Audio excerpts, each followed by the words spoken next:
We're pleased that you're joining us today. This is the third webinar in the Talent Justice series, and we want to welcome back those of you who joined us for our May webinar, where we released the research findings of our Talent Justice study, and also those of you who joined us in June to talk about more equitable on-ramps to nonprofit careers.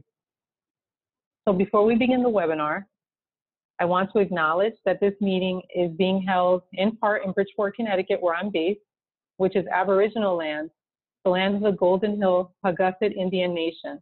And I'd like to pay respect to their elders, past and present. So today we will continue our exploration in talent justice, in the talent justice research that we did in partnership with the Center for Urban and Racial Equity. Our research explores the challenges and opportunities, as well as promising practices of investing in intersectional racial equity in the nonprofit workforce. You can access the talent justice research and the toolkit at talentjustice.org. Today we have over 65 people registered for this webinar, and due to the size of today's audience, everyone's video has been disabled and audio has been muted.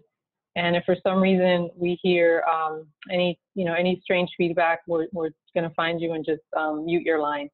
But we invite you to please add your questions and comments and reflections in the chat box.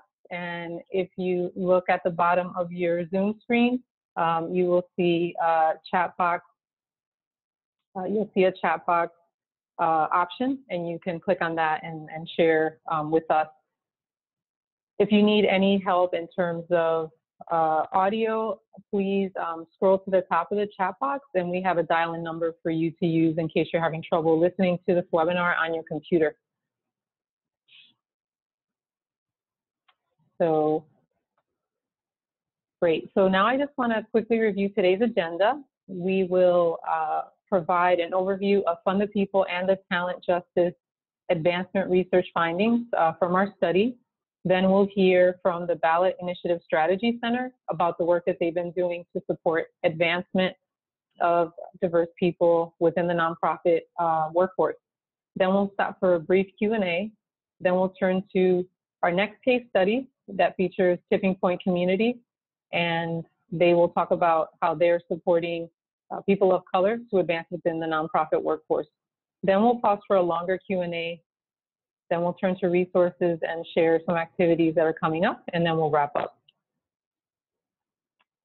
So I'm pleased to introduce you to today's presenters. The first presenter that we'll hear from is our friend Chris Melody Fields Figueredo, who is the Executive Director at the Ballot Initiative Strategy Center. And you can see Chris on your screen, and she's probably going to wave to you. And you'll hear from her in a few minutes. So Chris has more than 15 years of experience in advocacy, fostering collaboration, movement building, and leading large-scale programs. Prior to joining this, she served as the Associate Director for Voting Rights at Rethink Media, where she developed and supported effective communications and capacity building strategies for partner organizations. Chris has worked in numerous roles for progressive political and issue-based campaigns across the country. Chris is Venezuelan American, raised in Texas, where she received her degree at Austin College in Texas. She lives in Washington, D.C. with her amazing daughter and their dog. We don't have a picture of the dog. Maybe next time, right? So I'm also excited to introduce you to Jonathan Brack, who's Manager of Capacity Building at Tipping Point Community. For 15 years, Jonathan worked at the intersection of youth development, education, and workforce development throughout California. As a founding director of the Berkeley Scholars Cal program, he established and implemented a long-term academic mentoring program for Black and Latino youth that resulted in a 93% college going rate.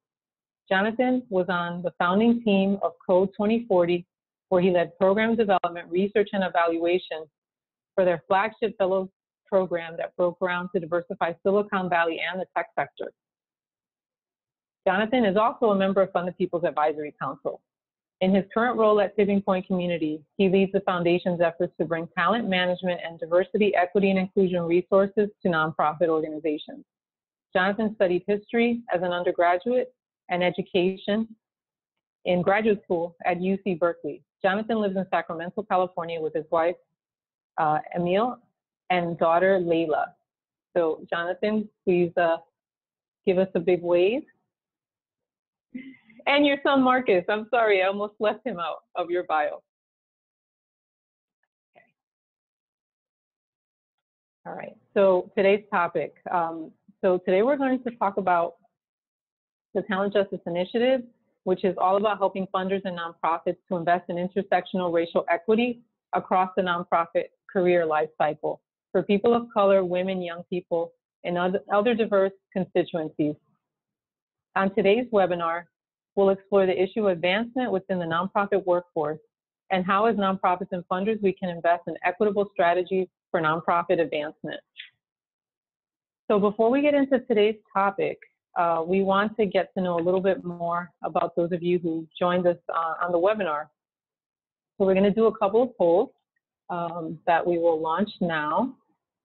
And the first question is basically we want to know what audience you represent. So if you could just take a few seconds to respond to the poll. Thank you for those of you who voted. We have about 47% of people voting. Okay, now you're really into it. Now you're voting. So give it a couple of more seconds. Okay. So we have the majority of today's participants, 69% of you represent the nonprofit sector, 13% foundations, 13% consultants, and 1% other. So thank you for taking that poll. And we want to get to know a little bit more about you. So let me just, I'm going to launch our next poll. Okay. So our second question for you is what role you hold in your organization. So if you could please take a few seconds to share where you're coming from and where you sit within your organization.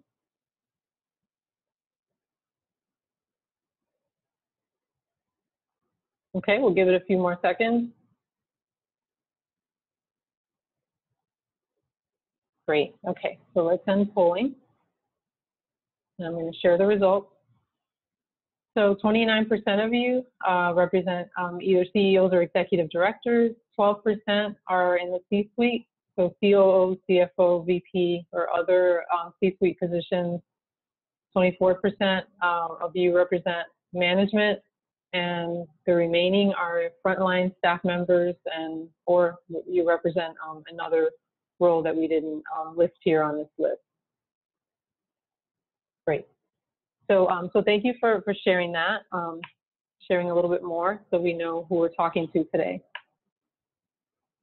So Fund the People, just to give you a little background about who we are, we're the national campaign to maximize investment in the nonprofit workforce. And our analysis shows that there's been a chronic and systemic and deeply flawed deficit of investment in the nonprofit workforce. This lack of support undermines the equity and effectiveness of nonprofits, their staff and volunteers, their funders, and the communities that they serve. So our mission is to reverse this trend to maximize investment in the nonprofit workforce. We envision an equitable, powerful, and sustainable nonprofit workforce that is able to bring about meaningful social impact and social change. We do this work in partnership with funders, nonprofits, search firms, and support organizations to build a movement in this field. This is a photo of our National Advisory Council at Fund the People annual meeting, and these are many of our partners in the work. And I'd also like to acknowledge Rusty Stahl, who you probably have seen on the chat box. He's our president and CEO, and he's joining us today along with a few of our advisory council members on this webinar. So thank you guys for joining today. So 2 core principles guide our work. First, the nonprofit workforce is the most important asset for nonprofit performance, impact, and sustainability. And also, equity and inclusion are central to building a strong nonprofit workforce. The Talent Justice Initiative is the logical result of these 2 principles. The symptom of this current lack of investment is a bottleneck on the nonprofit leadership and talent highway as represented in this slide, and an inequitable workforce at the access, advancement, and ascension career stages.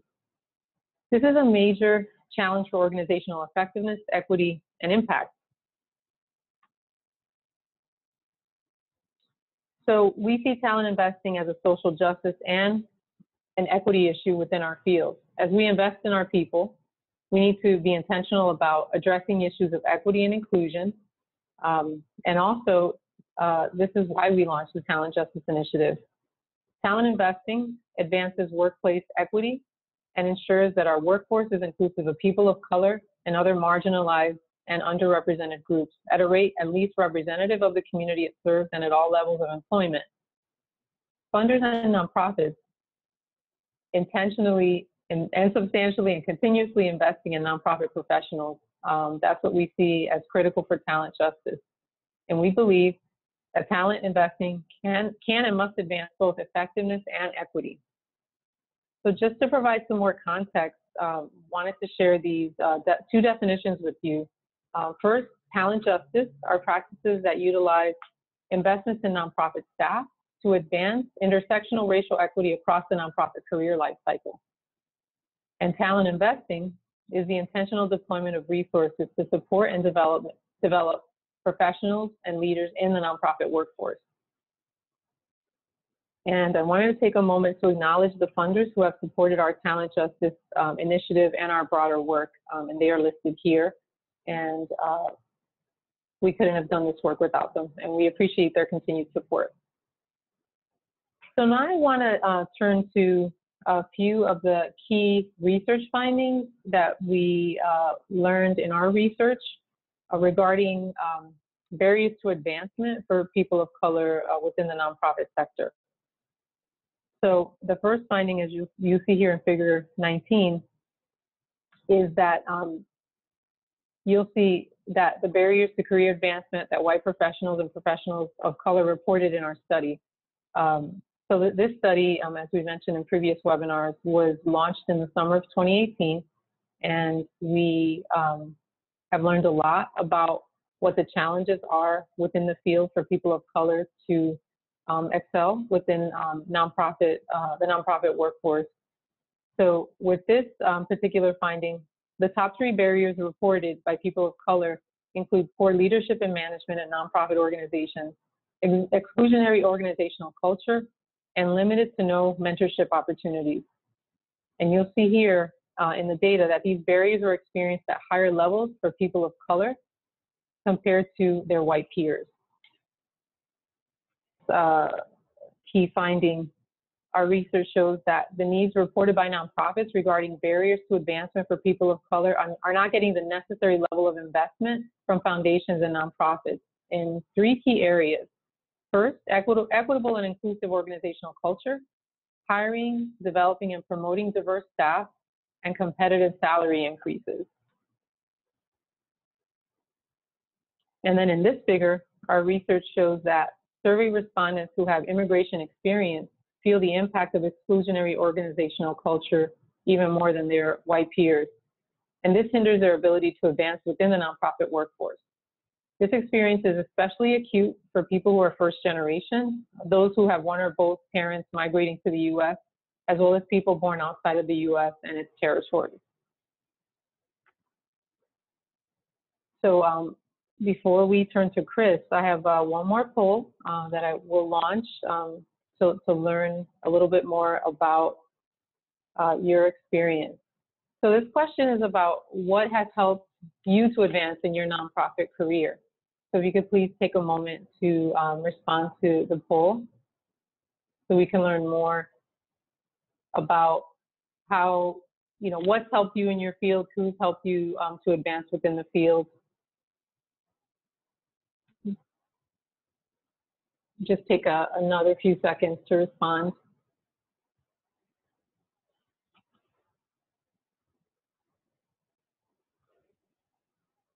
Great, thank you for responding, and let me share those results. So networking and mentorship scored high in this poll as far as what helped you to advance in your career in the nonprofit sector, leadership and training, and then to a lesser extent, competitive salary and benefits package, and then also kind of tied with that, field-focused training and development. Great, so thank you for sharing that and for helping us understand like what's helped you, and also, we understand what would be more helpful to people of color that want to advance in the sector. So this really supports. To start off, would love to learn more about the Ballot Initiative Strategy Centers. Can you tell us more about your organization? Tell us all about it. Sure. Well, first of all, thank you so much, Yolanda, and the people for hosting us today and having this really important conversation, and working with the Center for Urban and Racial Equity to produce this report and bring folks together like you have over these series to share learnings and talk about the importance of equity and inclusion in the nonprofit sector. I'm a new ED. I became the ED of BISC a year ago. I just celebrated my 1-year anniversary. And I start with a picture of our team today. This was a photo we took at our annual conference in February. BISC, as we are known, the Ballot Initiative Strategy Center, is the only national progressive organization that works with a lot of different players, organizations, and movements to really analyze the ballot measure landscape. And we provide trainings, research, strategic assistance, essentially the infrastructure for ballot measures to be run across the country. We do focus on statewide. If I had a bigger team, we could get down to the local level, and we do that on a case by case basis. And we also have an annual conference that is usually at the beginning of the year, and one of the the first conferences that kicks off the year for the progressive movement. We fundamentally believe, and certainly under my leadership and the vision for BISC, is that ballot measures are really a critical tool to build real power and transfer lives, and they have to be rooted in the most impacted communities. We are a staff of 11. 7 are women of color, and 2 or 3 of my executive leadership, including myself, are women of color. And I'll talk a little bit more about that later. I'm the first queer Latina. I'm the first queer and person of color executive director in the 20-year history of this organization. So, that is very much rooted in my own experience, and I say that because it is so fundamental to how I walk and breathe and move in this world, but also, what I bring and with our team and how we are trying to move forward. So before I even started at BISC, part of this transformation was already happening. About a year before I became the executive director, the staff started racial equity work. They brought in a consultant, they had internal conversations, they created a racial equity stance, and ultimately has become our North Star as an organization. And what you see on your screen is our value of how we name racial equity. So we work to transform our country into one that is equitable and just in our work, and we strive to challenge structural racism and center the most the most impact. We have a number of values: innovation, integrity, collaboration, and we also have underpinnings. And one of the underpinnings that we, in our values statements, is that the dominant culture is not the assumed default. Actually, when I came in, it was white is not the default. And I thought, yes, important, and like we are working to end white supremacy and structural racism. But, if you look at it from an intersectional lens, there are so many other barriers, and the dominant culture that are often assumed the default, especially in the nonprofit work. I really appreciated Yolanda starting by thanking the indigenous lands and the ancestors. That shows a very big change where you see that happening more and more in conversations where we don't, if we are not acknowledging the land in which we stand and the people who for generations were here before us, then we're not really going to build an equitable a sector. So when we talk about the dominant culture, we say that we must be cognizant and inquisitive of who we are centering and which cultural values that we are living. And I can already see that within our own organization. We have 4 Latinas in the office, and Spanish is a language that is spoken here, and that's so fundamentally different from my own experience that I've had working in this field, we talk about, you know, our different cultures and our experiences, and we really we talk about that and center that as we do our work. So how did BISC transform? I mentioned first, you know, they did some sort of internal processes. They created a racial equity stance, and they also before I started to create these values. When I came in, we as a team defined what those values meant, and talked about sort of the language in which we wanted to use in order to close that off. And we actually created a document, and it is, well, as we are revamping our website, it will be on our website. But the first time we had it out in public was at our Road Ahead conference, where that was a part of the program. We talked about it in the opening, so it was a public statement for people to know who we are as an organization and in our values. You know, we also made huge shifts, and that was one of my goals when I became the executive director, of thinking about board recruitment and leadership. It was a predominantly white male board. We now have many more people of color who have led new, transformative ballot measures, like Desmond Meade, who led Amendment 4, which was the right restoration ballot measure in Florida last year. You know, really making sure that we had some values in that recruitment and what we wanted our board to look like, and that also is reflected in our leadership. So on my C4 board, it is a Black man who is our board chair, and on my C3, it is a gender non-conforming person who is the chair of my C3 board. And it was really important under my leadership that reflected that our board leadership reflected that as well. We've done it through our vendors, our consultants, our requests for proposals. We directly ask our consultants and vendors, what have you done to advance racial equity? What does racial equity mean what does equity and inclusion mean for you? How do you use that when you advise your clients? Internally, we also created we created a racial equity and inclusion style guide. You know, we had conversations of how we identify different communities, and we had conversations with folks within the community of how to identify, and that is reflected in our research, what we ask, how we write things, and what we ask our vendors and consultants to do.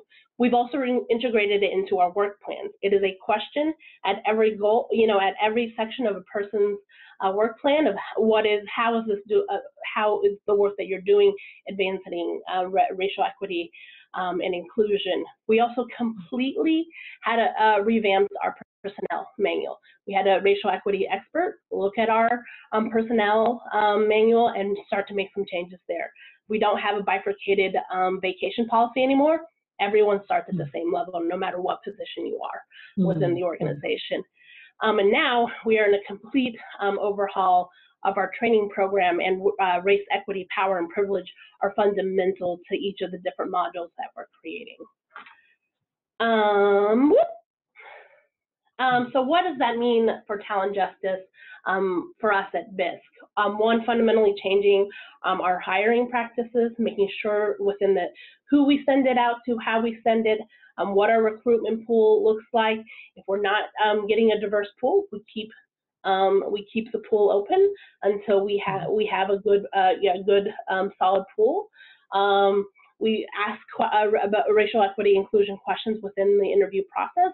We talk about it from our experience as an organization and the transformation that we've done it, and we also ask folks too of what that means to them. We pay people what they're worth, and we offer substantial benefits to retain staff. It has been very important for us. Like our biggest asset is our team, and if we are not putting our money where our mouth is and actually investing in our team, then we're not going to be able to retain them. And I've been in the nonprofit space for quite some time, and often positions, salaries, and benefits are not enough to keep people to stay around. We 100% employer paid health care. We offer contributions to retirement packages and so on and so forth. Like, we think it's so fundamental for us to invest in our staff. We also, no matter what position you are within the organization, you have a line item for professional development. Full stop, no question. It is your opportunity, which also includes access to coaches. We have a list of different coaches for people to reach out to. And then also, we've fundamentally been changing our organizational practices. We created our values document, and then we actually, over the last several months, have been evaluating ourselves how we are measuring up to those values, to make sure that it is a constant practice for us to ingrain this as a part of our organization. And we actually, after going through this evaluation, we realized that, one of our underpinnings, which is communications, we're not quite living up to honest and open communication. And now that is a year-long practice for us as an organization to strengthen. And then we, we're doing ongoing training. We're going to do an implicit bias training in the fall, just to continue the practice.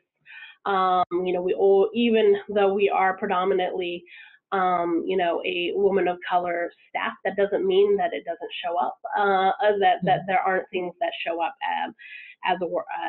within the work environment. And actually, when I started about a year, so I've been here for a year, about a year and a half ago, 3 of 11 staff were people of color. We are now 7 of 11, and that has been so critical to the transformation of the organization. So I'll pause there and answer any other questions you have, Yolanda.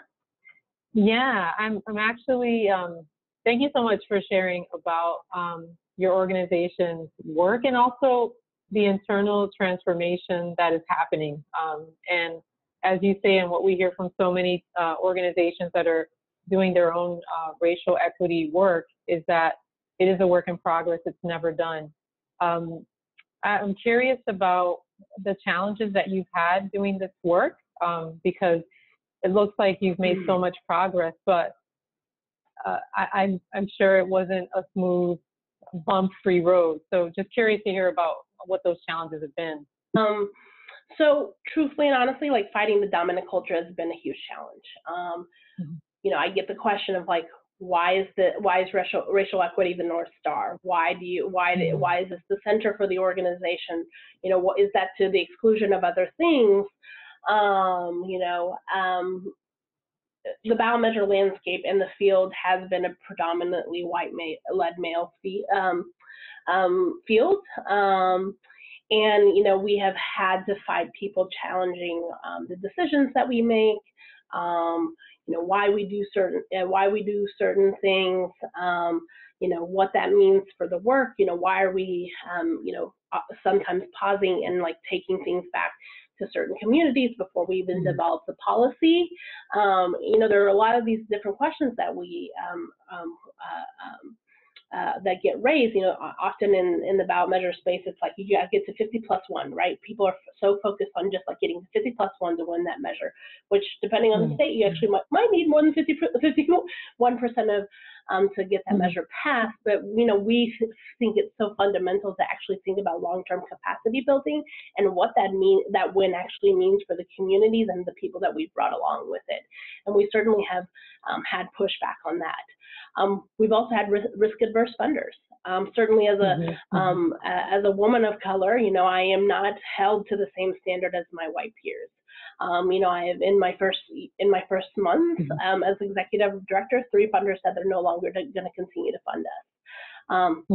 That's a pretty hard thing to hear within your first month, when one of your primary purposes is to raise money for the organization. Also, challenges that, people of color face is being tokenized and being put into a box.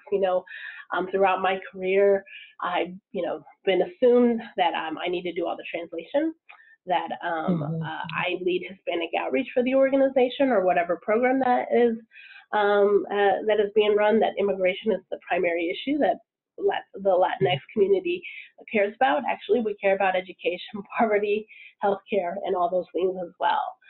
And then, what I have noticed now being an organization that is predominantly people of color, but specifically women of color, a female identifying team, is the generational trauma that we bring into the office, and how that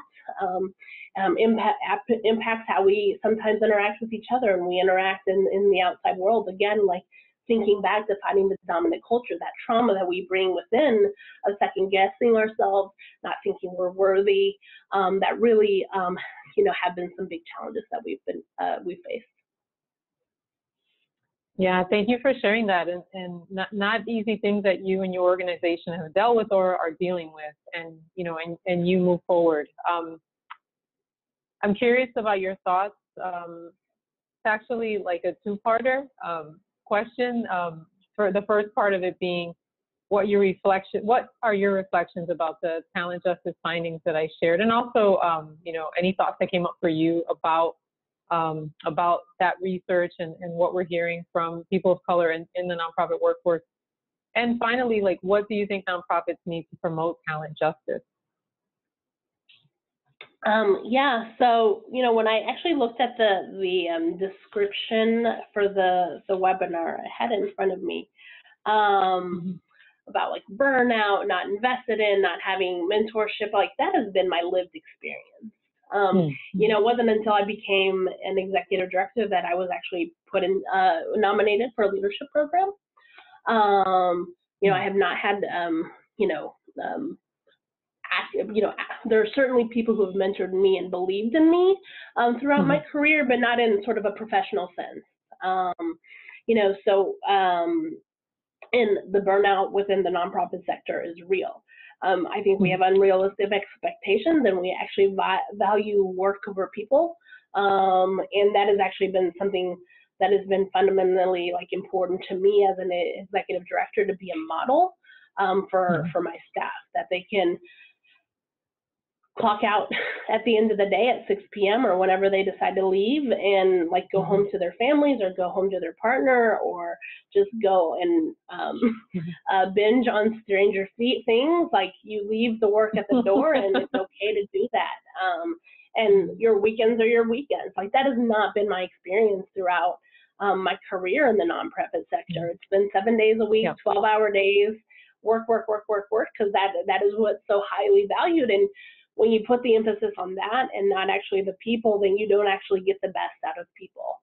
And that's why we see so much turnover and burnout within the nonprofit sector. So it was really important to me as an executive director to model that. And there are times, especially in the lead up to an election, that we are working really, really hard, right? But we've also we set parameters of in those in-between times, you can take vacation. We actually push people to take vacation. I will check in with people. I'm I have not seen you take a vacation yet.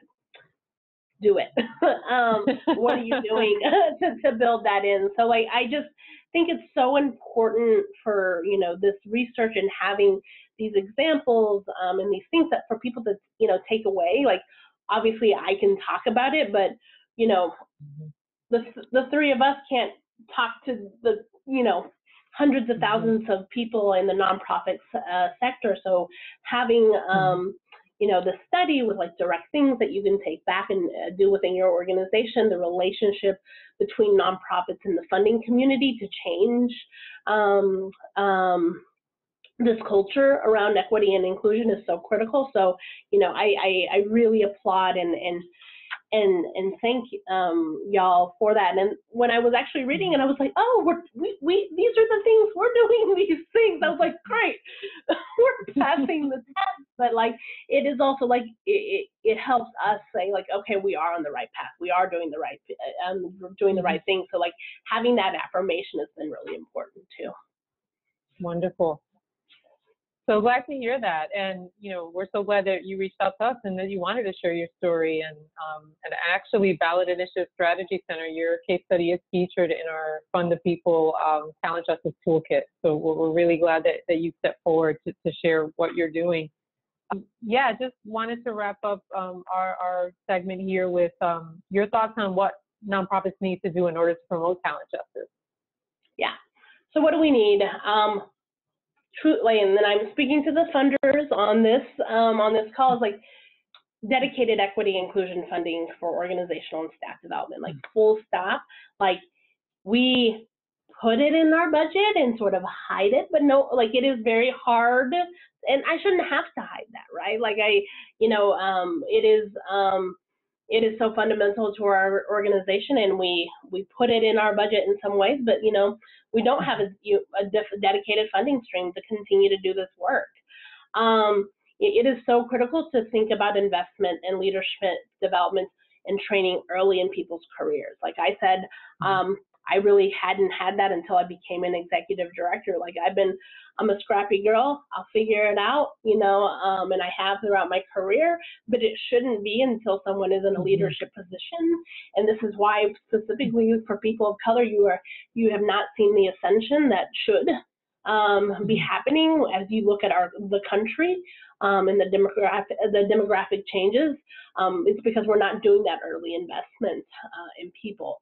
Also, diversifying funding streams. Like, we've really been thinking about that as an organization, to think about long-term funding, not just project specific, so we actually can do this transformational work, not this, making the shift from transaction to transformational work, and have really been, that's like what I've been doing for the last years, like diversifying our funding streams and how we get funding, and thinking about different revenue models for us, so we can be sustained for the future. And then finally, it's like, this is so critical for people of color in leadership, yes, but throughout their career, is the ability to take risk and the need to value experimentation.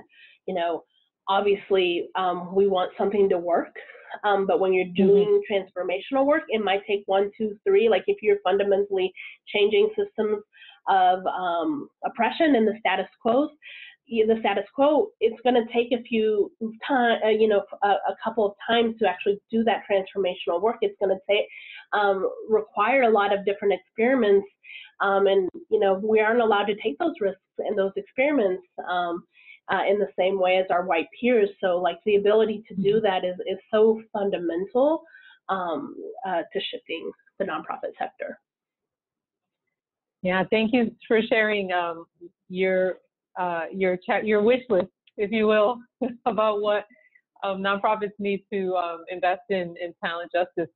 So I'm going to turn us now to some quick Q&A. So we actually have a question in the chat box, and the question is, so Chris, how much do you wish you had annually to do the talent justice work, and what we just talked about on your wish list?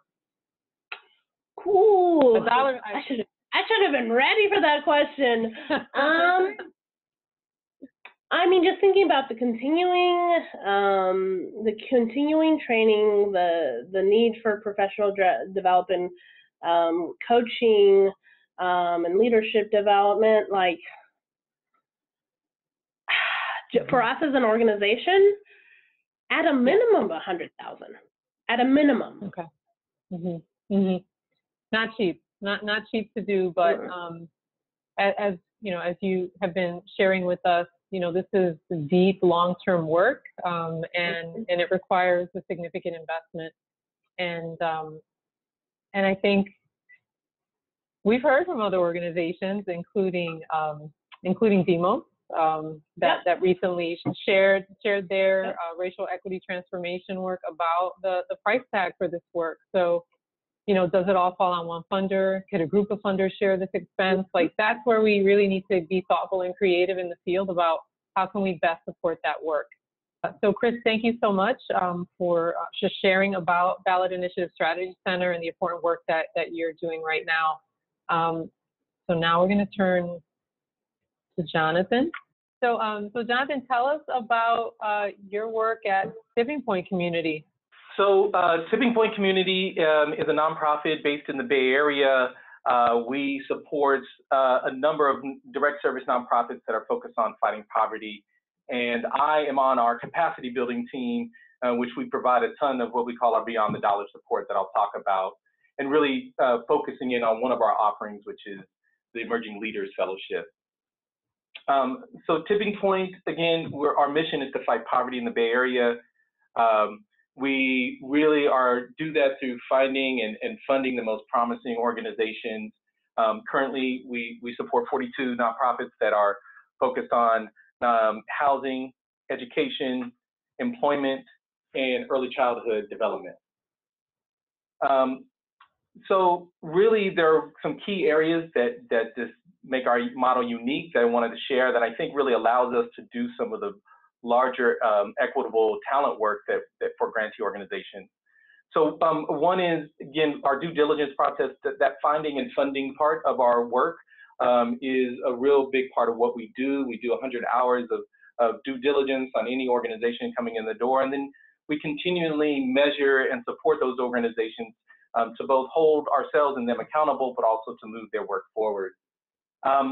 We also have 100% impact, meaning we are very privileged to be able to have a board of directors who pays and funds all of our OpEx expenses, which means the 100% of what we donate or raise every year, we go out the door to the organizations that we support. And then we also provide unrestricted funding. As a career nonprofit professional myself, this is one of the more attractive parts of what Tipping Point does. Fully investing in leaders and organizations and giving unrestricted funding over the long haul is something that we do as well. We also take risks in terms of thinking about how do we invest in new ideas. So we have an entire research and development part of our organization called T-Lab, which focuses on pressing issues that are facing our orgs, as well as big, hairy challenges that are facing the sector. And then finally, we embrace a policy strategy across all 4 of our areas and think about how we can leverage local government as well as the regional entities to support our long-term mission in the organizations that we are working with. But the thing I'll focus on today is all of our beyond the dollar support in terms of capacity building. So I sit on our capacity building team, and we provide a whole host of capacity building resources for the organizations that we fund. They come in the form of 20+ workshops that we do throughout the year. They might be customized projects where we bring in a management consultant or an executive coach or someone to help with a technology upgrade, for example. We might leverage one of our corporate partners for that to support organizations. And then we finally do what we call our cohort-based activities, where we'll draw participants from across multiple organizations that we support and bring them through a particular set of learning. And one of our key ones is the Emerging Leaders Fellowship, which is all about, for us, was an opportunity to really address the nonprofit racial leadership gap. And for Tipping Point, that was important because in our own equity and inclusion journey, we're really coming to the clear understanding of how inextricably linked poverty is with race, and that without achieving racial equity, we're constantly getting in the way of trying to achieve our own mission of ending poverty. And so one of the ways we looked at attacking this is through a capacity building offering of a leadership development program. And so we're also an organization that loves to ground ourselves in the data and understand how and what the issues are. While, as you can see here, our organizational leaders are more diverse than the national average. Just over 30% of our leaders self-identify as a person of color. And that is better than the less than 20% we see over the last decade plus in the sector. 80+ of the communities and clients that Tipping Point and the organizations we support serve are communities of color. 60+ of that are Black and brown communities and clients in particular. And so we saw this gap in leadership is not just a lack of diversity, but ultimately a lack of solutions that are right-sized, community-centered, and really focused on and from the communities that are being served. And so we saw it as a real opportunity to be able to build an offering to develop more leaders of color to close that gap. So what we created was a long-term program it's an 8-month intensive leadership development program with these goals in mind, really increasing the overall representation, developing an accelerated pipeline for leadership for emerging talent, meaning accelerated as in we don't have enough data that we know at handy of how long it takes for people to ascend to senior roles. Really, people of color aren't getting there fast enough. So the idea behind this fellowship is to leverage Tipping Point's network, what are our value and privilege in the space, to then accelerate and create a pipeline for leaders of color coming out. And then finally, to create a network that's sustained, that's equity-centered throughout this region, so that we're ultimately not just lifting up the organizations and the leaders that Tipping Point supports, but really are really building the field with equity-centered leaders. So I'm targeting, we decided to target, number one, staff from the Tipping Point grantee organizations that self-identify as a person of color. But we really wanted to go after that mid-level management. There were several reasons. One was we had done a lot of capacity building offerings for our senior leaders up until that point, executive coaching, leadership development plans, theories of change, that heavy focus on senior leadership, and also a good amount for frontline staff in terms of trainings and offerings, but not a ton for that middle management. We also saw that as the kind of leverage point in the place where emerging leaders of color would be most poised to ascend to senior leadership roles. So there's a little bit right there on the left side or the right side about kind of the criteria, but it's essentially someone who's at that mid-level management that doesn't have organizational decision-making power and that can move into those roles. And so we focused on a few core aspects of what the program was. What the curriculum is and the components, really fostering and developing leadership development skills, grounding that in a strong racial equity base, really building core organizational management skills too. So this isn't just about kind of understanding leadership style, but this is also giving these mid-level managers support around budget management, people management, overall organizational strategy, development, fundraising, multiple skills that are truly going to move them forward. And then finally, building a professional network for these folks. Many of us on this call right here identified that being a key lever. And so some of the things we're still working on is how do we really leverage the broader Tipping Point network to support these leaders to get to that level of advancement. And so the core curriculum or the components really are a opening and closing residential retreat, monthly day-long sessions. There's 8 of those where we look at everything from racial equity, strengths-based leadership, leadership versus management, coaching, change management, adaptive leadership. And then in addition, in between those monthly sessions, each fellow receives one-to-one coaching from a leadership coach. Okay. And then I mentioned the Tipping Point workshop series that we provide for our grantees. We have priority registration for the fellows to go into those workshops, which is where they really get the core organizational management skill development. And then finally, we pay our fellows. We provide a stipend. We estimate the time is anywhere between 20 to 30 hours a month, depending on what's happening in the program. So we pay them for their time, but also as an equity statement, this is for us an important piece. Each fellow receives a $7,500 stipend. We do that because one, we know that nonprofit professionals in general are underpaid. We know that women and people of color are constantly underpaid in that.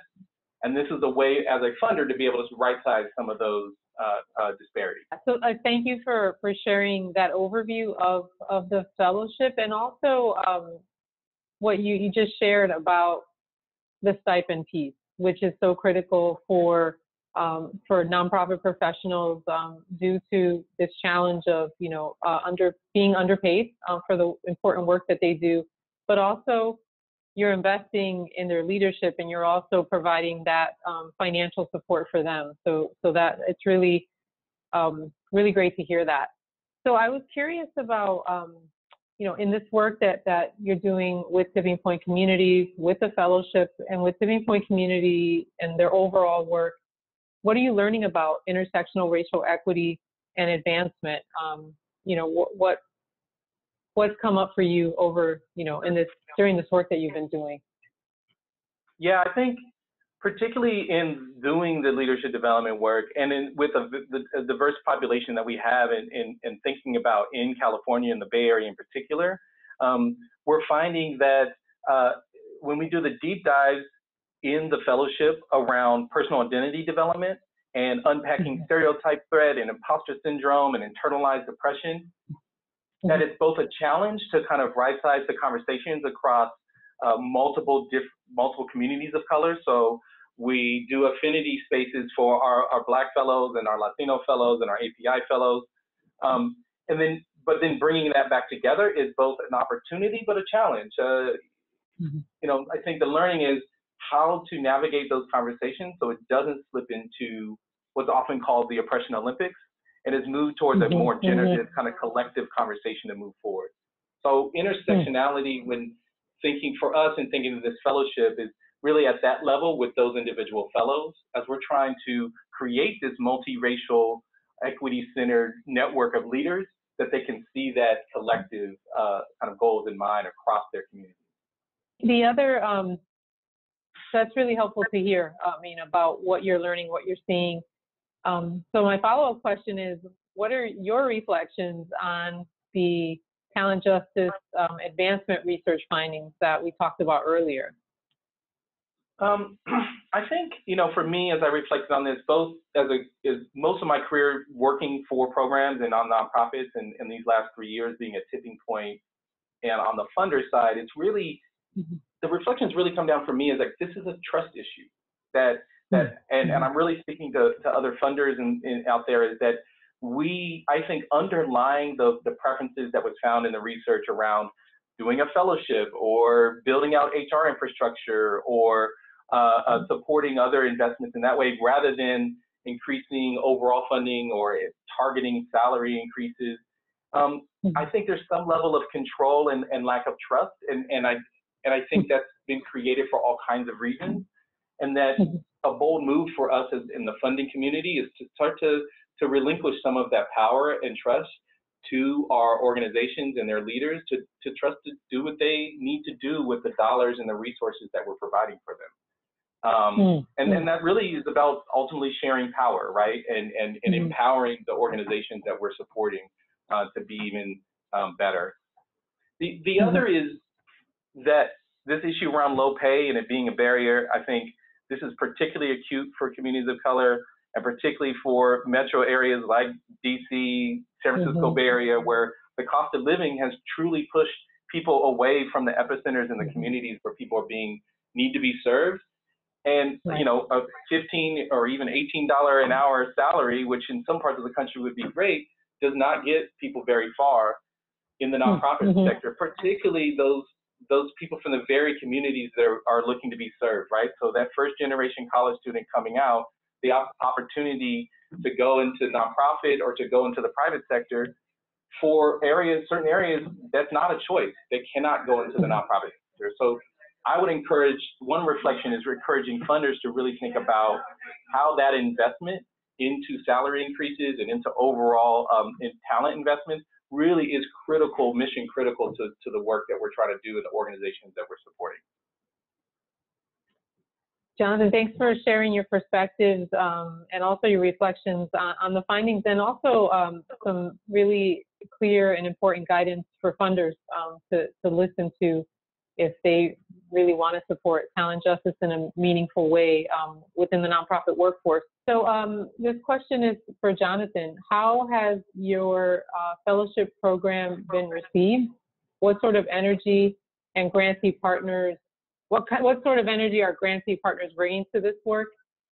And then the last part of the question is, and what consultants, firms, or resources is Tipping Point using? So overall reception has been really strong. We've gone through 2 cohorts of the fellowship these past 2 years, and we're looking to start a 3rd in the next couple of months.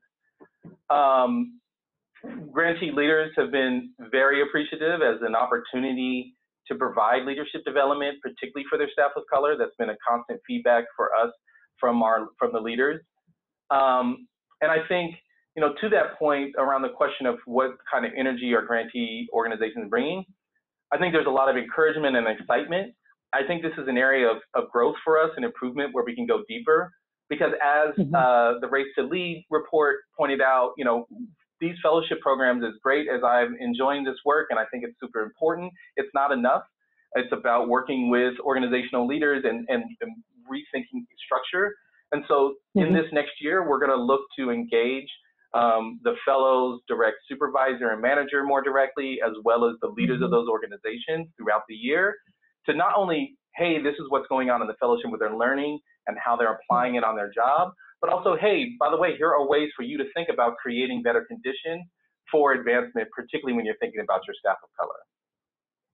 So yeah, I think there was another question there, but yeah.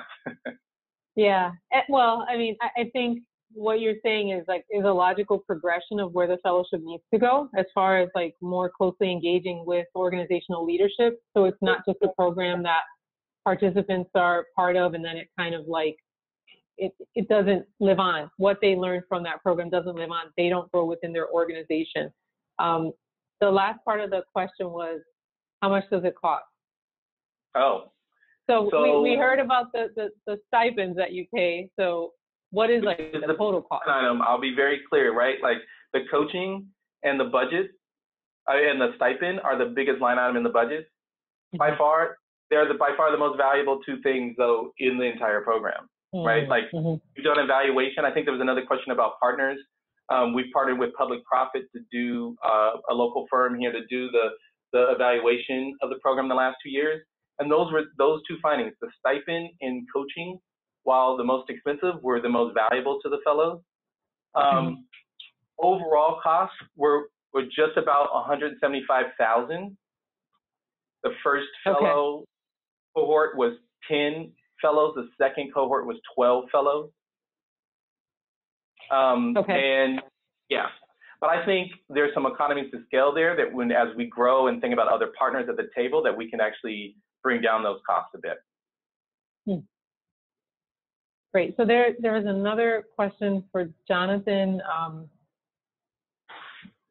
The question is, can you clarify how targeting works regarding managers who don't have decision-making authority for the organization?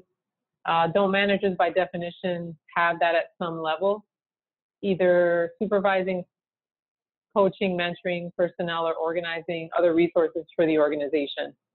And then it ends with, is it more an issue of trust and perceived trust, which you kind of spoke about earlier? Yeah, I think what we're really looking for there, and this was, by the way, one of the harder things in designing the program, is what exactly is the criteria around this? And this is a very common question. Like some of our fellows have titles like director of or VP, and it's like, well, wait a second, aren't they senior leaders already? The way we did that was through the application process. So there's a written application where we ask them to kind of give some in-depth detail about what their job is and what they do on a day-to-day basis.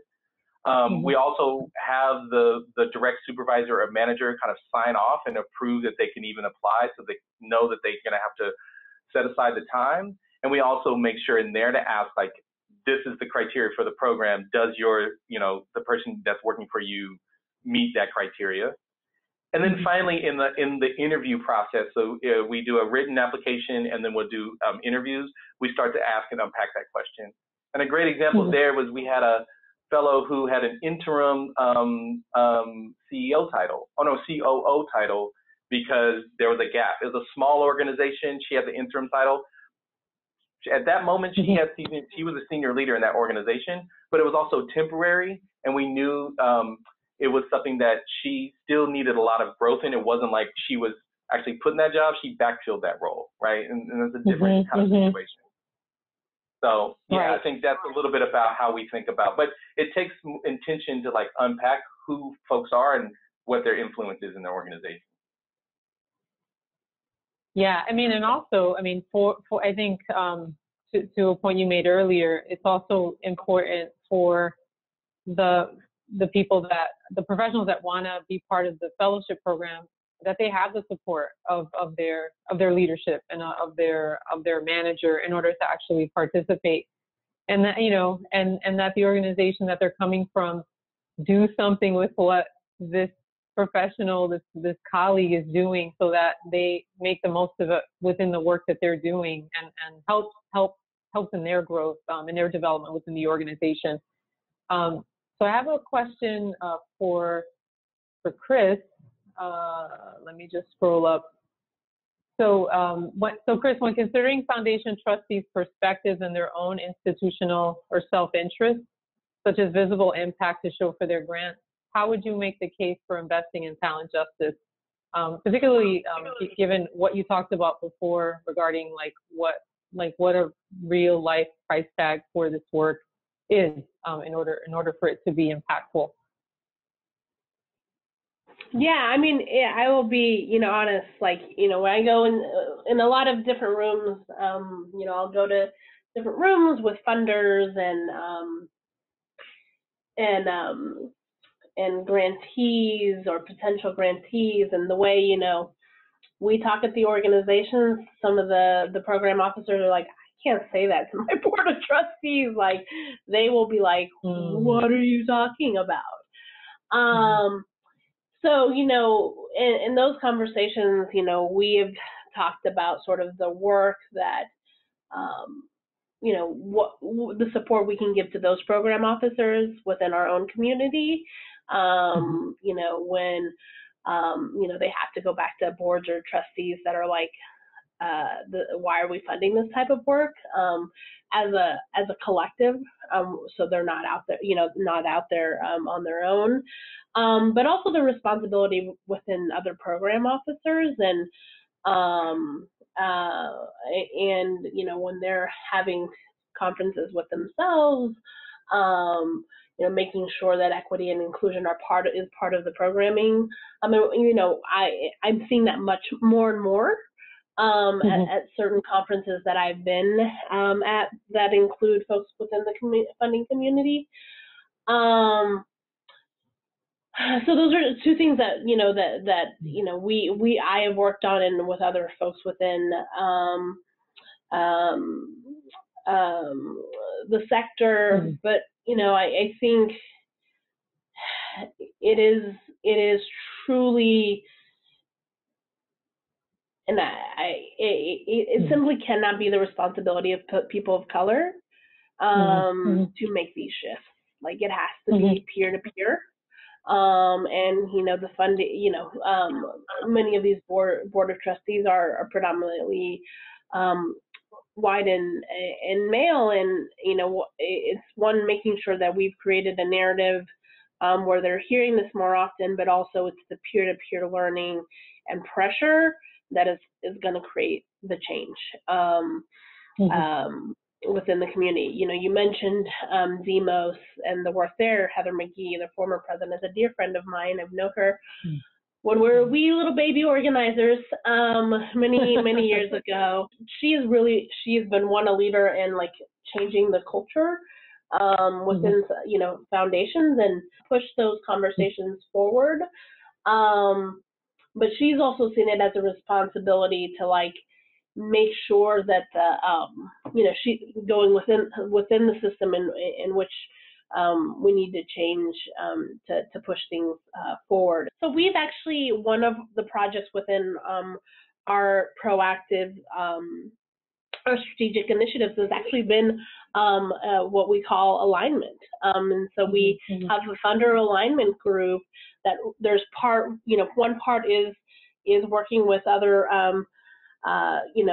folks within the field, and what is alignment around funding and the field, and vice versa, that within the organizations and the funders. But then there's also the peer-to-peer that we have, and we're having these conversations, and we're talking about changing funding structures, and when funding comes, the need for sustainable staffing.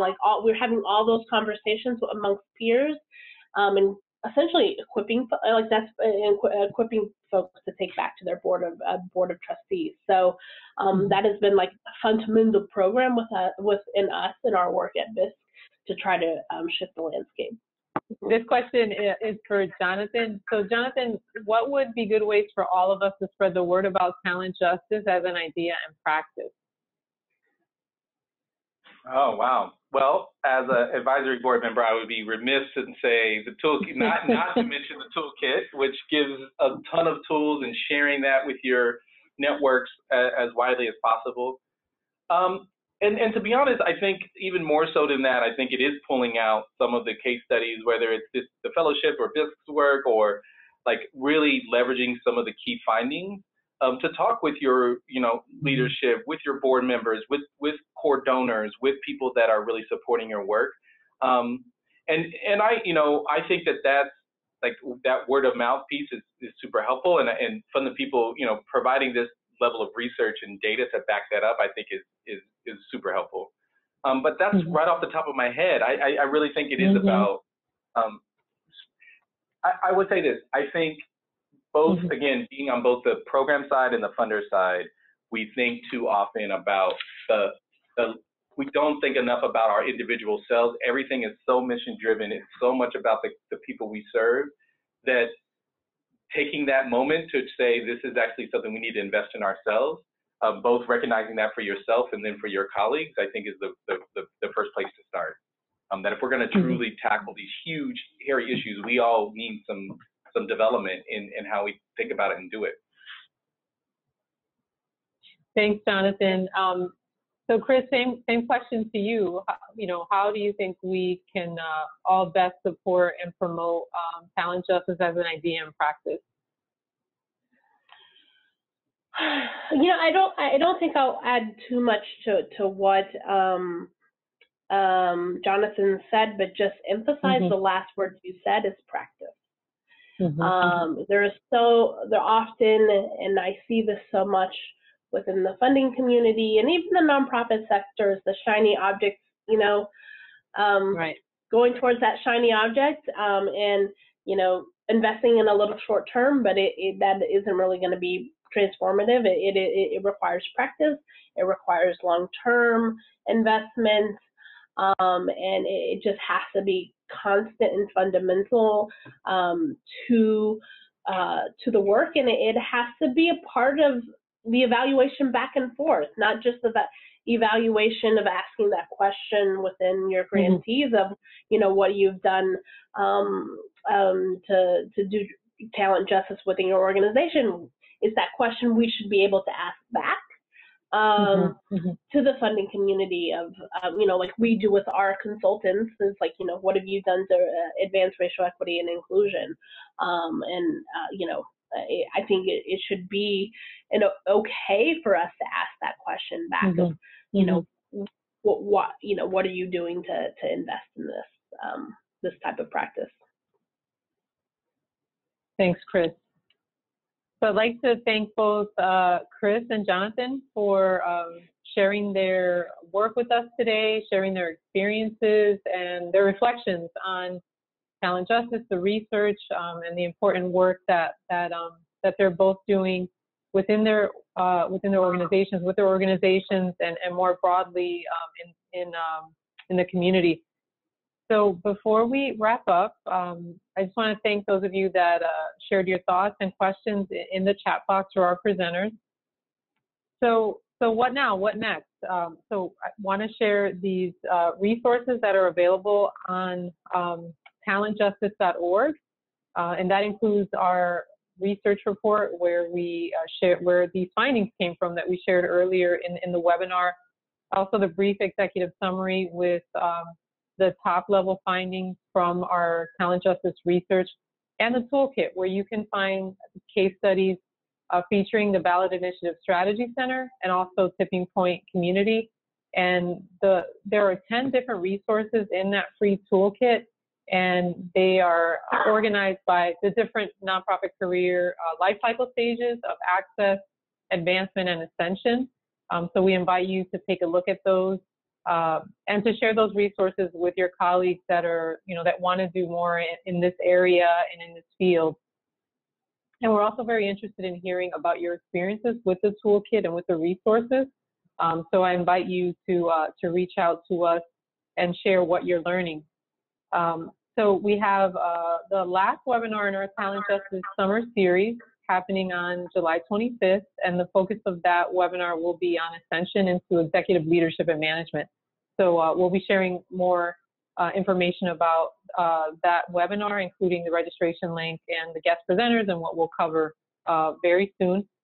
Today's recording of the webinar and the PowerPoint slides will be shared within the next few days with everybody who registered for today's webinar. And our contact information for you to stay in touch with us and reach out with any follow-up questions from today. And we thank you for joining us, and we wish you a great rest of the day, and we hope to see you at our next webinar on July 25th.